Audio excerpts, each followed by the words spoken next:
You guys are talking rubbish. We're going there to collect everything. The old woman should be eating naira, not dollar. The grandson already called the police. And the police said they will send their team into every nook and cranny in this village to fish out those heartless, useless, unwanted, bastardized idiots that went to rob Mama. All of them. Eh? Who are you? Who are you? What's that?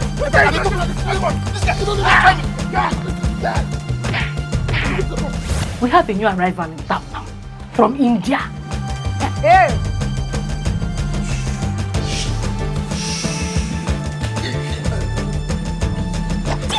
Jesus, Mama! Mama! Jesus! Hey! Jesus! Mama! Why will it not be so high when corruption has been the order of the day? When they have soiled their hands with evil and the blood of the innocent.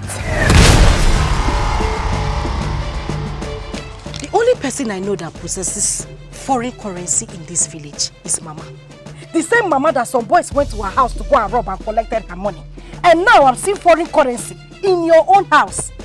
I told you that he's a Jude, my friend. He's an international businessman. Me, international businessman? Which business? Why do I package that now?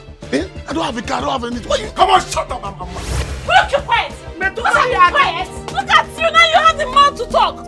I got now go. You are just lucky that your hand did not touch me. Come on, I can't get me to a chap at sales here, boss.